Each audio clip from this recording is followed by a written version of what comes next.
tall, and every room had to have hard wire, you know, that big around running to it. So that all had to be planned during the development of the building. So to me, it's just amazing that now all you have to do is just have a series of interlinked PCs, and all those things are I mean, my telephone has more memory than the first computer I used. That's actually very interesting. Yeah. I wouldn't have even thought about that. Yeah. How did it feel to be one of the original inductees of the Academy? I was blown away. I mean, I was excited because I was going to get to see some guys I hadn't seen in a long time.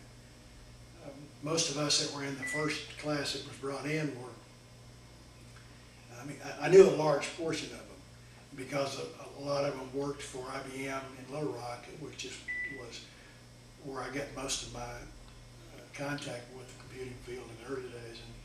And it was just real good to see those guys again, and I was really looking forward to it. And I didn't really think a great deal about it until the second class was brought in about a month ago. And as we sit and listen to the credentials of these guys who are being brought in, I was sitting there thinking, what the heck am I doing in here? I mean, these guys are, some of the things they have done in the last 10 years are just amazing. You know, what we did in the early days just seems so basic today. So I was honored to be brought in, and I was honored to be a part with the guys that I worked with in the early days. Okay. Were you surprised with how much the modern PC has become a part of everyday life? Yeah, even in my own world, even though I'm not involved in computing per se anymore. I use my computer for just about everything, you know, and my PC, and I mean the email and the communication ability of a PC is just incredible to me. Plus I keep all my, you know, all my personal records on there, and I keep all my checking accounts. I mean, it's just amazing what you can do, and I don't know what I would do without it today. All right, now just I've got some personal questions I'd like to ask you something about. If you could go back in time, type questions. If you had an idea to invent something or to create something, if money were not an issue, would you have done something? Would you have made an invention or tried to implement something that you wanted to do, and how would you have done that? Well, I saw that question when you sent it to me, and you know, I never fancied myself to be an inventor of any kind. I fancied myself to, or thought of myself as a logical, a logician, if you will. That thinking things through when given a problem from beginning to end was what I liked to do. I never really sat down and thought much about what would I like to see out there in the future.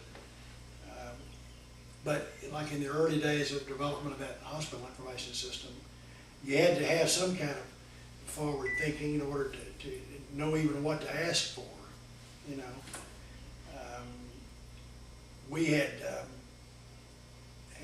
I had asked several times about the idea of push button or touch screen developments on the terminals, and I was excited to see when they came out with those things. So I don't really know how to answer that question. I don't think I'm smart enough to answer it. All right.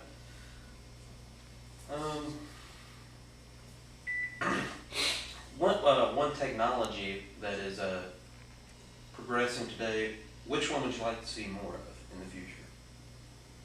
Would you like to see, like, you know, RFID technology is apparently it's one of the big deals in your supply chain IT nowadays. Right. Would that be something that you would want to see increase, decrease? I mean, around that, what fields of computing would you like to see more stuff being done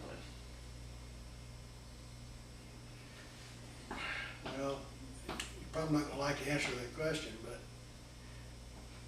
I think my concerns today are not so much the development of the technology or what I'd like to see developed in the technology. I would like to see more work done in the utilization of that technology. And being sure again that we cover the privacy issues. RFID technology is something that has just exploded. It's come on the scene. It's available in just about any area of expertise that you work in, as long as there's a supply and demand type thing, as long as there's a supply chain in there somewhere. But it even drifts over into the hospital field. I mean, we're already implanting RFID technology in animals. You can put one in your pets, you know, and keep the pet's records on that chip. That technology is available to humans, as we know, and it's being used in some limited cases, but I would just like to see more thought and more concern given to utilization of the technology that's currently there before we move too quickly in starting implanting things like RFID chips everywhere. Okay. Well, it looks like I've covered all the questions that I had for you. I'd like to thank you very much for giving us the time to interview you today. No problem. I appreciate you asking. All right. Thank you very much.